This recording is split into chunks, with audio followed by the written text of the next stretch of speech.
Welcome back everyone. তো কেমন আছেন সবাই? আশা করি সবাই অনেক অনেক ভালো আছেন। আজকে আমি চলে আসলাম কাব্যের পিচ্চিবাবু গল্পের পার্ট 4 নিয়ে। উপস্থাপনায় নয়, আমি থাকবো Rifat Ahmed. So let's begin start of the video.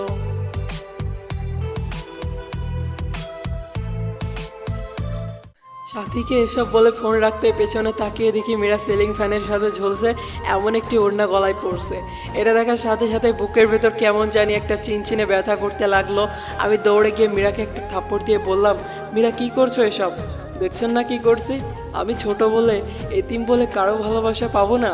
বিয়ের পর সকল নারী তার স্বামীর অধিকার চায়, আর আপনি বিয়ের পর অধিকার তো দূরের কথা, একটি রাত আপনার বুকে ঘুমাতে পর্যন্ত দেননি। কতটা স্বপ্ন দেখেছিলাম তোমায় নিয়ে, কিন্তু তুমি আমার রেখে অন্য মেয়ের সাথে অবৈধ সম্পর্ক করতে যাচ্ছ। মীরা কাঁদতে কাঁদতে বলল কথাগুলো। প্লিজ মীরা, বোঝার চেষ্টা করো, এখন এসব বলার সময় নয়। চলো, দেরি হয়ে যাচ্ছে, গাড়ি মিস করবো আবার। তারপর মীরা আর কিছু বলল না। এদিকে মীরার এসব কাণ্ড কারখানায় সব সাথীকে বললাম। সাথী বলল চিন্তা না করতে। অবশ্য আমাদের সাথে একই গাড়িতে সাথীও গেল কক্সবাজার আসার পর। রাতের বেলা রুমে শুয়ে আছি, তখন হঠাৎ সাথীর ফোন ধরতেই সাথী বলল পাশের রুমে এসো। এদিকে আমি পাশের রুমে যেতেই সাথী 7 আপের সাথে কি যেন মিশিয়ে দিয়ে খেতে বলল।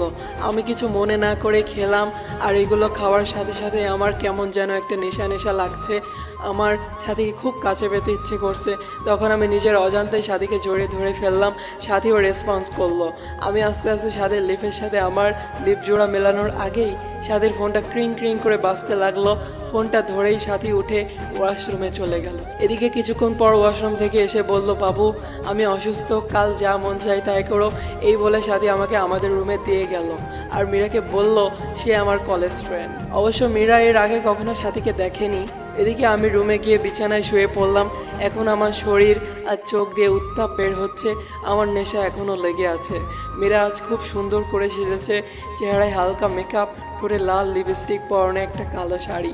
মনে মনে ভাবলাম সকল কবি সাহিত্যিকদের গল্পের নায়িকারা সুন্দরী হয়, আর তারা সবসময় লাল না হলে নীল শাড়ি পরে, যা দেখে নায়ক প্রেমে পড়ে যায়। কিন্তু সাহিত্যিকগণ কি কখনো দেখেছেন একজন সুন্দরী রমণী কালো শাড়ি পরলে তাকে কী রকম দেখায়?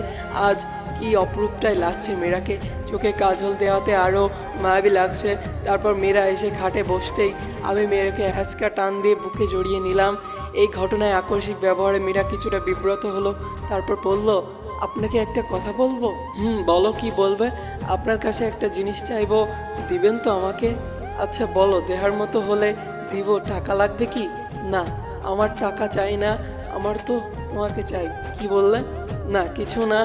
শোনো, তুমি কি আমাকে একটা কিউট মেয়ের মা বানাবে, যার নাম হবে তোমার পছন্দের নাম অনুসারে রাইসা? লজ্জা ভরা মুখে কথাটা বলে মাথা নিচু করে ফেললো মীরা। ইস, বাবুর মা হওয়ার কথা বলে কিরকম লজ্জা পেয়েছে। লজ্জা তো পাবোই। তারপর আমি মেয়ের কানের কাছে মুখটা নিয়ে বললাম, তাহলে কাছে আসো, তোমাকে রাইসার মা বানাচ্ছি। দুষ্টুমি চলে কথাটা বললাম। মেয়েরা তখন ছোট বাচ্চার মতো আমার বুকে মুখ লোকালো। আমি মেয়ের কপালে আলতো একটা চুমু দিয়ে আরও শক্ত করে জড়িয়ে ধরলাম। পিচিটা তার ঠোঁট জোড়া আমার ঠোঁটের সাথে মিলিয়ে দিল।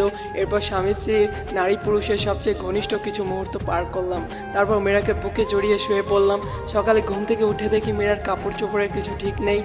আমার শরীরের বিভিন্ন জায়গায় লিপস্টিকের দাগ। পিচিটা এখন আমাকে শক্ত করে জড়িয়ে ধরে আছে। তখন আমার রাতের কথা মনে হতেই লাফ দিয়ে উঠলাম। এ কি করলাম আমি তো মেয়েকে ডিভোর্স দিব, তবে কেনই বা তার সতীত্ব হরণ করলাম? মাথা কাজ করছে না আমার। মেয়েকে আজ খুশি খুশি লাগছে, বিয়ের পর কখনোই এতটা খুশি দেখিনি ওকে। আমি সকাল সকাল ফোন দিয়ে সাথীকে সব কিছু বললাম। সাথী আমার কথা শুনে তেলে বেগুনে ফুলে উঠলো। সাথীকে বললাম, সব কিছু তোমার জন্যই হয়েছে। তুমি যদি গত রাতে সে মেডিসিন না খাওয়াতে তাহলে এমনটি হতো না। আমি বললাম, আচ্ছা বাদ দাও, কোনো চিন্তা করো না, কাল তোমাকে একটা পিল দিব, সেটা খাইয়ে দিও, তাহলে আর কোনো সময় চিন্তা করতে হবে না। সাথী বলল।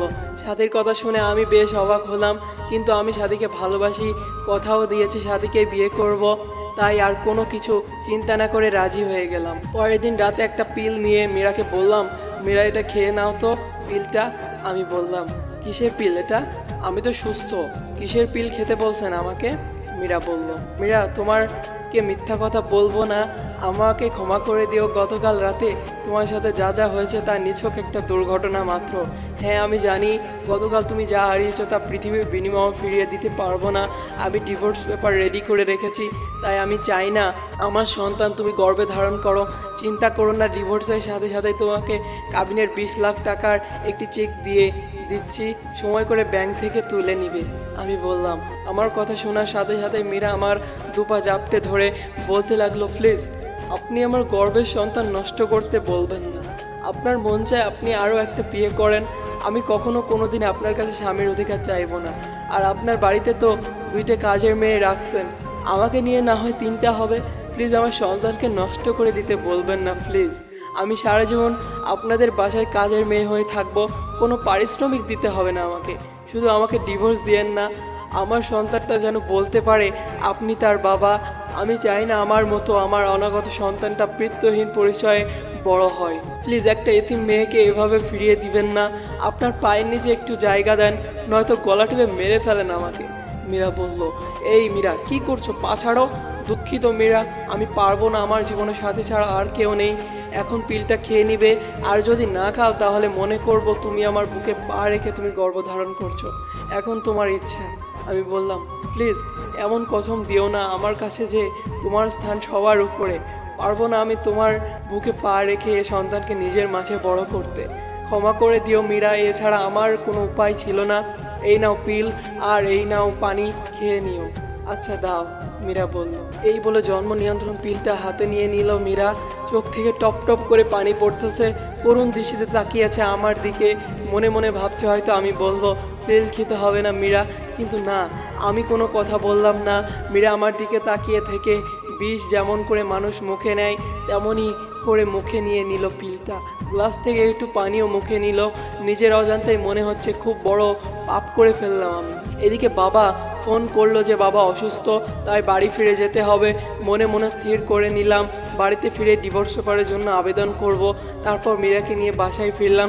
এদিকে সাথী বলল যে মীরাকে আমাদের দুজনের মাঝ থেকে যত তাড়াতাড়ি সম্ভব সরিয়ে ফেলবে। আমি অনেক বোঝানোর পরে সাথী বলল, সেদিন কক্সবাজারে মেয়েটা যা বলেছে সব শুনেছি আমি। আর সবচেয়ে বড় কথা হলো মেয়েটাকে তোমার বাবা অনেক স্নেহ করে। আমি তোমাদের বাড়ির রহিমের কাছে খবর পেয়েছি যে তোমার বাবা নাকি তোমার সম্পত্তি মীরার নামে লিখে দিবে, তাই আমাদের ভবিষ্যতের জন্য মীরাকে আমাদের পথ থেকে সরিয়ে দিবে। আমি তোমাকে না বলে প্রফেশনাল কিলারের সাথে কন্ট্যাক্ট করেছি। সাথী বলল, না সাথী, এ হতে পারে না, আমাদের ভালোবাসার জন্য একটা নিষ্পাপ জীবনকে হত্যা করব। আমি বললাম, চলবে।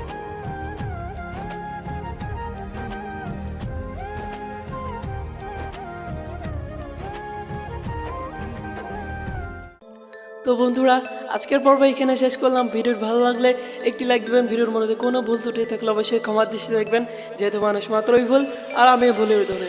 তো দেখা হচ্ছে নতুন কোনো পর্বে।